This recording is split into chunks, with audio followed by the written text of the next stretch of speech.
지난 주일 설교회 때도 함께 나눴었는데 우리는 이 땅의 것에 복에 매이는 사람이 아니라 하늘에 속한 신령한 복을 받은 사람인 줄 믿습니다. 우리의 삶 속에 일상의 짝퉁 복을 바라는 것이 아니라 또 우리가 노력해서 얻는 그 복이 아니라 하나님이 이미 주신 그 복을 많이 누리시길 바랍니다. 그 복은 우리의 죄의 문제를 해결해 주신 것이고 또 거룩하고 흠이 없는 하나님의 자녀로 삼아주신 복입니다. 그 특권인 하나님을 아버지라 부르는 기도의 삶, 아버지를 만나며 아버지의 능력을 경험하는 귀한 삶이 되시길 바랍니다. 제가 매번 설교할 때마다 지난주에 있는 내용 한번 복습하고 어떻게 사셨는지 점검하는 시간을 갖는데요.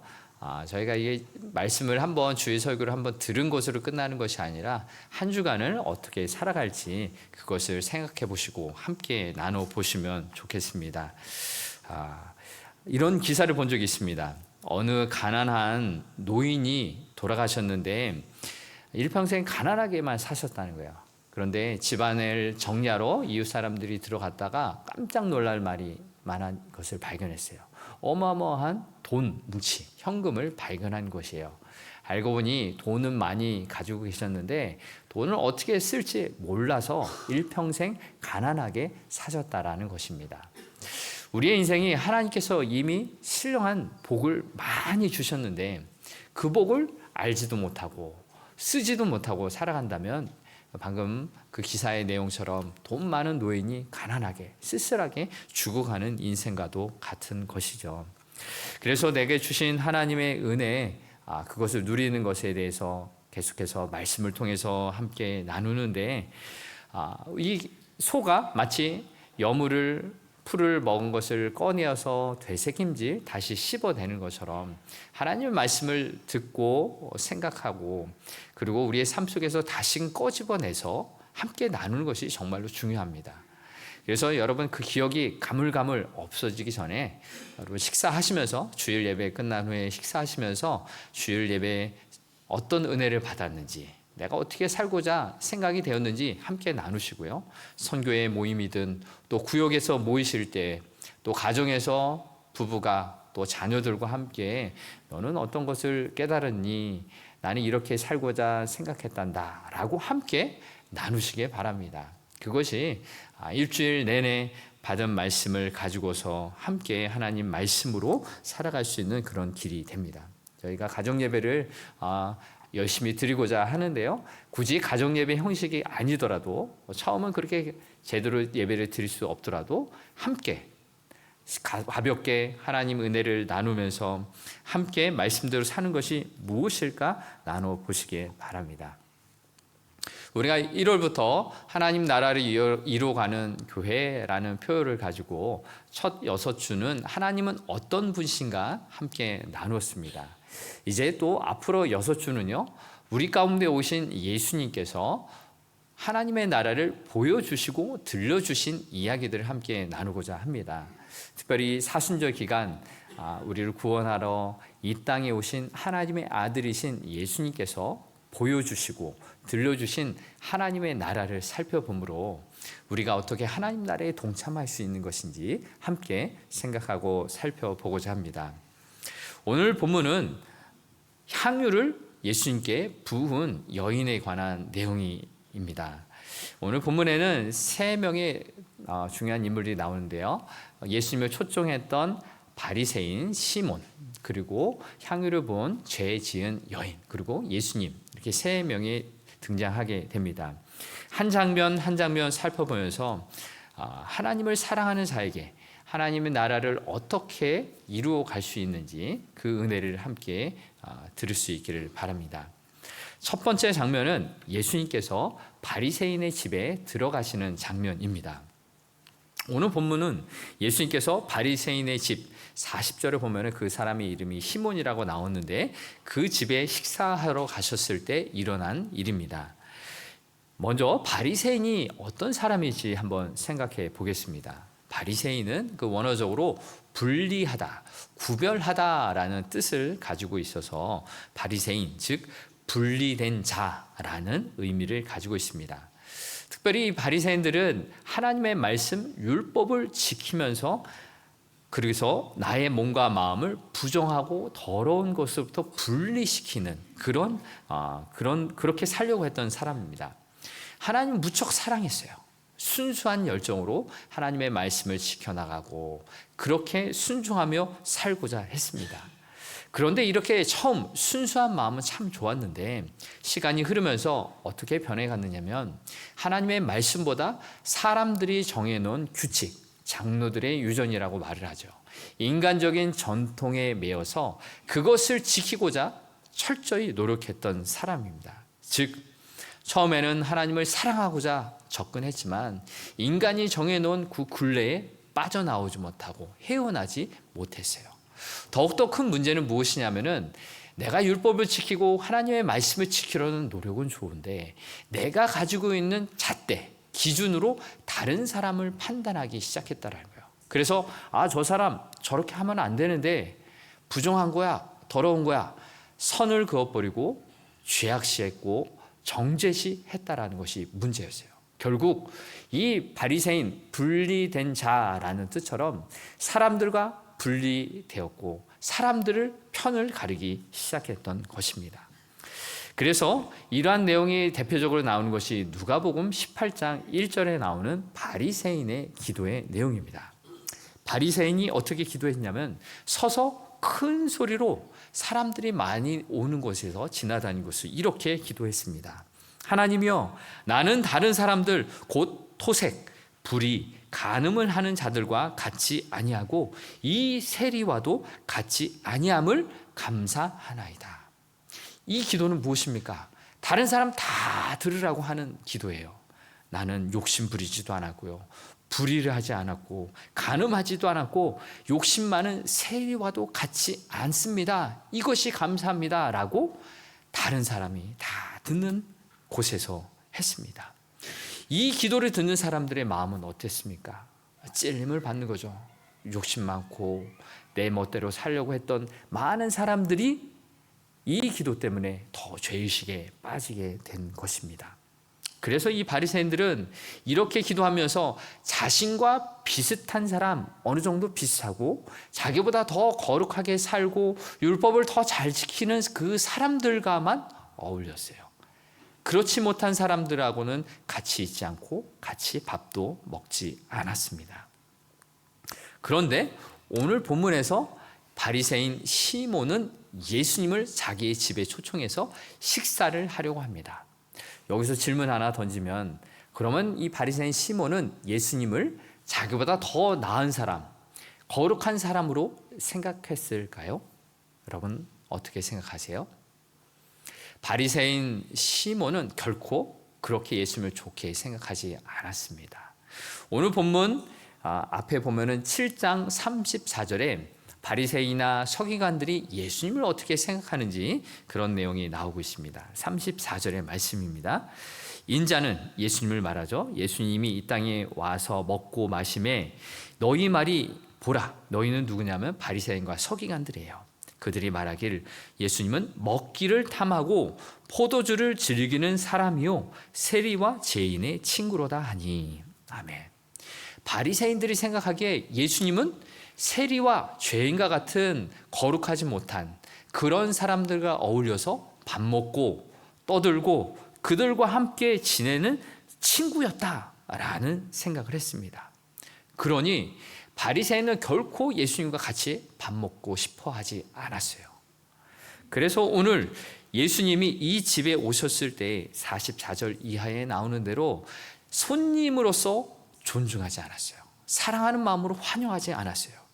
그래서 예수님이 오셨을 때 기본적으로 하는 인사, 뺨에 입을 맞추면서 샬롬, 평강의 인사조차 하지 않았고요. 먼지 많은 그 발을 가지고서 집에 들어왔을 때 씻을 물을 드리는 것이 당연한 것인데 그렇게 하지도 않았고요. 또 머리에 기름을 부으며 더위에 머리에 달아오는 열을 식히는 그러한 일을 하지 않았어요. 한마디로 말하면 많은 사람들이 보는 앞에서 예수님을 공개적으로 망신시킨 거예요. 하대, 낮게, 더 낮게 여긴 거죠. 멸시했던 것입니다. 중동 문화를 연구한 케네스 베일리는 중동의 눈으로 본 예수라는 책에서 말하기를 이 바리새인 시몬의 행동은 예수님을 초청만 했지 사랑하지도 않았고 존중하지도 않았다라고 말합니다.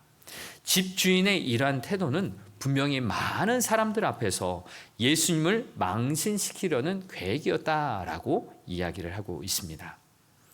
만약 예수님이 오늘날 이 교회에 오셔서 설교를 하신다면 바리새인은 이렇게 말했을 것입니다. 설교 그렇게 하는 게 아니야 라고 비판했을 것입니다. 예수님을 가르치려고 했을 것입니다. 사랑하는 성도 여러분, 우리가 교회를 얼마나 오래 다녔었습니까? 아니, 오래 다니지 않으셨더라도요, 우리는 이 대목에서 이렇게 기도해야 합니다. 예수님을 처음 만났던 그 사랑 계속 간직하게 해 주시옵소서. 예수님과 함께 친밀한 교제를 계속해서 나누는 삶이 되게 해 주시옵소서 라고 기도하시기를 바랍니다. 성령께서 함께 하시는 우리가 함께 만나는 많은 사람들에게 이 바리새인과 같은 시선을 가질 수가 있죠. 왜 저렇게 말하고 행동해? 라고 말을 하고 생각하기 시작하면은 그때가 바로 시험 드는 순간이에요. 어떤 사람을 만나더라도 내 마음에는 마음에 안 드시고 나랑 부딪히는 그런 관계가 있을 수 있지만 그 사람 또한 하나님의 걸작품이야. 나도 사랑하셨고 그도 사랑하셨어 라는 생각을 가지시고 내 마음속에 시험이 들 때 그 시험을 멀리하시고 예수님 나를 만나주셨듯이 그 사람도 만나주시고 우리가 하나님 안에서 서로 살아갈 수 있도록 도와주옵소서. 함께 기도하시기를 바랍니다. 또 함께 살펴볼 두 번째 장면은 이것입니다. 이 마을에 죄를 지은 한 여인이 있었는데 이 죄 지은 한 여자가 예수님께로 다가갑니다. 성경에서는 이 여인이 어떤 죄를 지었는지 구체적으로 말하지 않고 있습니다.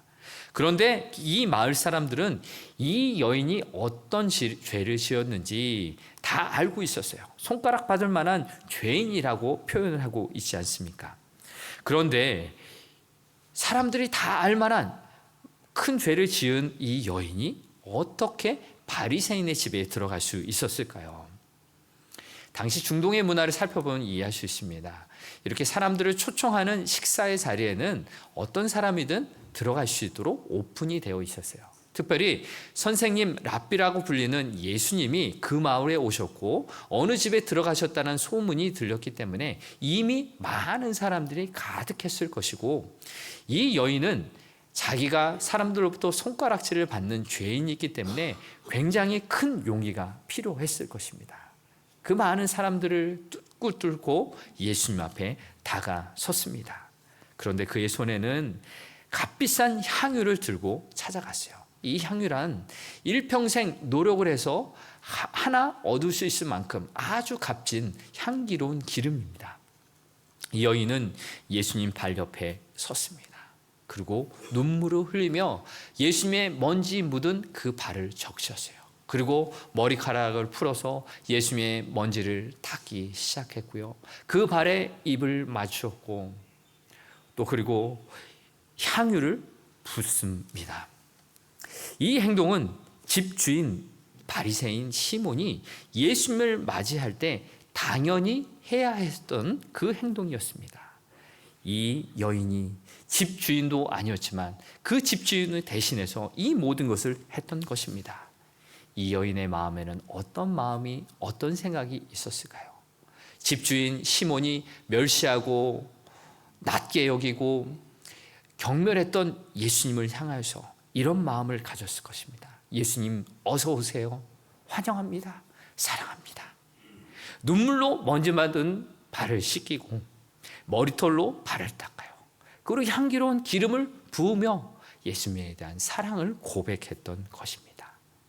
말없이 이 여인은 예수님을 환영했고 사랑하고 있었던 거예요. 예수님, 내 마음에 내 인생이 주인이 되어주세요 라고 말했던 것이죠. 다른 사람은 다 이것을 이해하지 못했을지라도 예수님은요, 아무 말 없이 다가와서 하는 그 여인의 행동을 막지 않으셨어요. 예수님이 그 모든 행동을 받으셨다라는 것이죠. 그 사랑을 받으셨고 그 예수님의 마음을 또한 표현했었던 것입니다. 그런데 바리새인 시몬의 눈에는 이 모든 행동이 정상적으로 보이지 않았습니다. 죄인이라고 손가락질을 받는 이 여인이 자신의 머리를 풀어서 예수님의 발을 닦는다. 이것은 도저히 있을 수 없는 비정상적인 행동이었습니다. 이 당시의 문화를 이해해야 하는데요. 유대인의 문화에서는 결혼을 한 여인은 절대로 남편 외에 머리를 풀어내리는 모습을 보이지 않습니다. 이렇게 다른 사람 앞에서 머리를 푸는 것은 경건하지 못하고 음란한 행동으로 여겨졌습니다. 이 문화는 지금까지도 내려오는 유대인의 문화입니다. 지금도 보수적이고 철저한 유대인들은 아예 결혼할 때 머리털을 다 민다고 합니다. 이런 문화의 관점에서 봤을 때 시몬의 눈에 비춰진 이 여인이 했던 행동, 그것은 절대로 이해할 수 없는 거죠. 시몬의 눈에는 이 여인이 가졌던 예수님에 대한 사랑, 순수한 마음은 절대로 읽어낼 수가 없었던 거예요. 어떤 믿음도 읽어낼 수가 없었던 것입니다.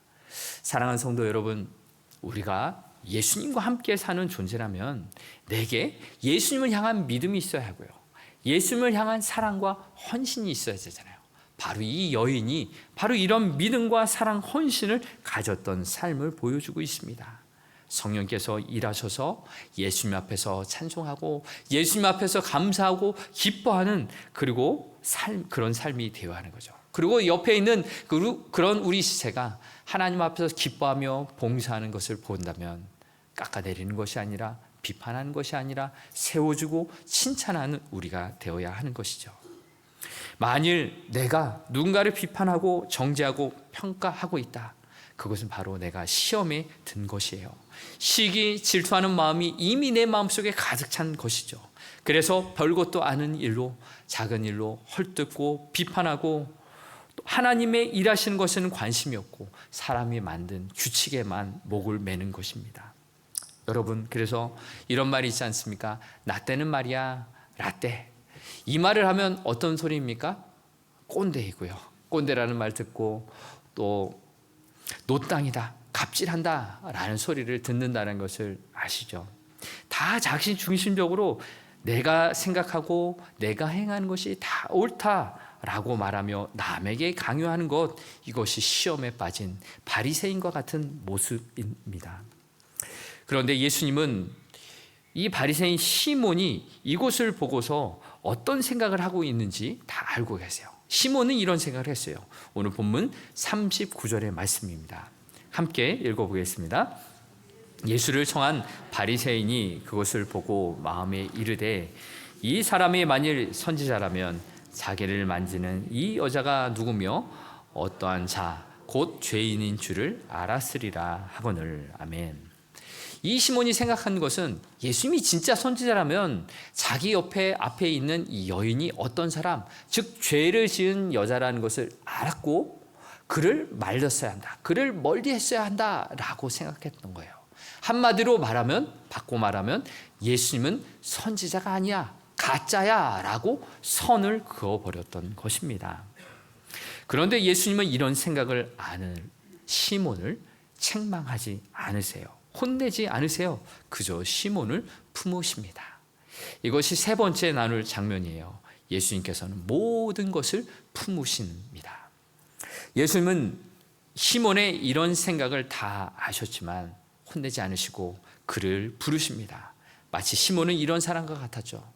아버지 옆에 있었지만 집 안에 있었던 탕자, 아버지의 아들이었지만 아버지의 종처럼 생각하고 행동했던 아주 비참한 아들과 같은 이 시몬에게 이렇게 말씀하십니다.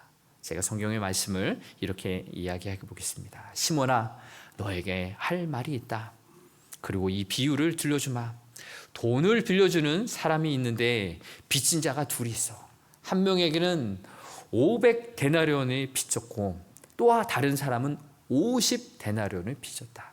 그런데 이 두 사람에게 갚을 능력이 없어서 그 빚을 진 사람은 다 탕감해 주었다, 없애 주었다. 그러면 이 두 사람 중에서 누가 그를 더 사랑하겠느냐라고 말씀해 주셨어요. 예수님의 이 비유는 이런 의미입니다. 시몬아, 나는 네가 이 여인을 어떻게 생각하는지 안다. 네가 생각하길 이 여인은 큰 죄를 지은 500데나리온 빚진 자와 같구나. 너의 판단에 의하면 이 여인 500데나리온을 빚져서, 그러나 너는 죄를 적게 지은 50데나리온을 빚졌다고 생각하고 있구나. 그런데 이제 하나님의 은혜로 이 모든 빚이 다 없어졌어. 용서를 받았어. 그러면 죄를 용서해 준 하나님께 누가 더 사랑을 고백하겠니? 그러자 이제 시몬이 대답합니다. 내 생각에는 많이 탕감 용서받은 사람입니다. 예수님이 말씀하십니다. 너의 말이 옳다. 죄 많이 지은 그 여인이 더 많이 용서를 받았으니 더 많이 나를 사랑한단다. 시몬아, 너는 어떠니? 너는 스스로를 죄 적게 지었다고 생각하고 의롭다고 생각하니 적게 용서를 받은 것이고 적게 나를 사랑하는구나. 예수님은 이 비유의 말씀으로 시몬을 품으셨어요. 시몬이 스스로 깨닫기를 원하셨죠. 우리가 하나님 앞에서 내가 죄인임을 깨닫고 하나님이 나를 용서하셨다는 것을 깨달으면 깨달을수록 우리는 하나님을 더 많이 사랑할 수 있다라는 것을 오늘 본문은 말씀해 주고 있습니다. 반대로 내가 지은 죄를 깨닫지 못하고 또 회개하지 못하고 내가 용서받지 못하면 하나님을 사랑할 수 없다라는 것을 오늘 본문은 말씀하고 있습니다. 그리고 하나님의 사랑도 알지 못하니 다른 사람도 사랑하지 못하고 다른 사람을 비판하고 정죄하는 그런 시몬과 같이 될 수 있다라는 것을 말씀해 주고 있습니다. 오늘 말씀을 마무리하면서 우리 각자에게 질문을 던지면서 나 자신과 가정, 교회 공동체는 어떻게 살아야 할지 생각해 보고자 합니다. 사랑하는 성도 여러분, 오늘 성경 본문에 나오는 두 인물 시몬과 죄 지은 여자 중 어느 쪽에 여러분은 가깝다고 생각하십니까? 스스로를 의롭다고 생각하는 바리새인 시몬입니까? 아니면 죄인이지만 용서받은 예수님을 사랑하는 한 여인입니까? 시몬은 예수님을 식사 자리에 초청했지만 사랑 없이 형식적으로 초대했어요. 예수님을 랍비라고 불렀지만 존중하는 마음, 사랑하는 마음, 그것이 전혀 없었습니다. 그러니 예수님을 진심으로 그 마음으로 만날 수가 없었어요. 빚을 많이 진 자가 더 큰 용서를 받고 더 큰 사랑을 한다는 그 비밀을 경험하지 못한 형식적인 만남을 했던 것입니다. 시몬의 마음속에 있던 것은 사랑하고 용서하는 마음이 아니라 비판하고 정죄하는 그런 비판하는 마음뿐이었습니다. 사랑하는 성도 여러분, 오늘 우리 교회에도 이렇게 예수님을 만난 것 같지만 시몬처럼 예수님을 진심으로 만나지 못한 분들이 많이 있습니다. 주일에 이렇게 예배당에 와서 예배를 드리고 또 봉사도 하고 여러 가지 활동도 하지만 내가 진정 예수님을 만났습니까? 이 질문을 던져야 합니다. 회개할 것이 적은 사람은 예수님께 예수님을 적게 사랑할 것이고 하나님 나라도 적게 참여할 것입니다. 그러나 사랑하는 성도 여러분, 죄 지은 한 여인과 같이 죄 용서함을 받은 그런 사람이다라는 것을 날마다 고백할 때 저와 여러분의 마음속에는 예수님의 그 십자가의 사랑이 더욱더 강하게 다가올 줄 믿습니다. 십자가의 보혈로 나의 모든 더러운 죄가 이미 용서를 받았다라는 그 확신과 감사와 기쁨으로 하나님 앞에 나아가시길 바랍니다. 예수님이 나를 위해서 십자가에서 물과 피를 쏟으셨고 십자가의 그 사랑이 나를 감싸 안으신다라는 것을 날마다 경험하시길 바랍니다. 그 사랑에 감사해서 오늘도 주님 곁에 서서 뜨거운 눈물로 주님 앞에 나아가시길 소망합니다. 이것이 우리가 신앙생활하며 예수님을 믿기에 하나님의 자녀가 된 이 사실, 이것 하나만으로도 어떤 상황에서도 감사할 수 있고 어떤 상황에서도 기뻐할 수 있는 이유가 되는 것입니다. 나의 있는 모습 그대로를 받아주시는 곧 바로 이것이 예수님의 십자가의 품입니다. 예수님은 십자가에서 우리의 이 모든 것을 다 받아주셨습니다. 바로 교회란 곳, 하나님이 함께 하시고 성령이 충만하신 이 교회란 곳이 다른 곳이 아니에요. 나와 다른 그 어떤 상대에 대해서 나는 불편함을 느낄 수도 있고 같이 어울리지 못한 그런 상황이 있을 수 있지만 이런 마음을 가져야 되는 거죠. 저분에게 어떤 상처가 있을까? 어떤 아픔이 있을까? 어떤 어려움 때문에 힘들어할까? 라는 기도와 그런 관심이 있어야 하는 것이죠. 이것이 바로 예수님이 우리를 품어주셨듯이 나와 함께하는 우리 가족과 이웃을 품는 믿음의 사람의 모습입니다. 예수님이 우리를 다 받아주셨는데 우리가 왜 구분짓고 왜 너랑 안 어울려? 저리 가. 그렇게 말을 해야 하겠습니까? 바로 본문에 죄 지은 여인이 예수님의 십자가 앞에서 사랑을 경험했던 것처럼 우리도 그 사랑을 더욱더 날마다 경험하시길 바랍니다. 이 여인이 예수님 앞에 왔을 때 예수님의 마음은 이런 마음이었습니다. 이미 내가 너를 용서한다라는 마음이셨어요. 여러분, 부모의 입장에서 사랑하는 자녀가 무언가 잘못을 했을 때 벌벌벌 떨고 있는 그 아이를 볼 때 부모는 어떤 마음을 갖습니까? 용서할 준비를 하고 있는 거죠. 그 자녀의 입에서 용서해 주세요, 잘못했습니다 라는 말이 나오기도 전에 부모의 마음에는 이미 용서를 한다라는 마음의 결심이 있는 것 아니겠습니까? 바로 우리가 하나님 앞에 그러한 마음으로 나아갈 때 하나님의 사랑을 경험하고 하나님의 은혜를 경험하길 소망하는 그 마음으로 하나님 앞에 나아갈 때 우리는 날마다 우리를 품으시고 안으시고 용서하시는 하나님의 사랑을 더욱더 경험하게 될 줄로 믿습니다. 그래요. 살아가는 이번 한 주간에도 우리가 살아가는 가정과 학교와 직장, 많은 삶의 자리에서 함께 살아가는 가족들과 친구들, 이웃들에게 하나님의 사랑을 함께 나누고 함께 주의 은혜를 찬송하는 그런 하나님의 나라를 이루어가길 주의 이름으로 축복합니다.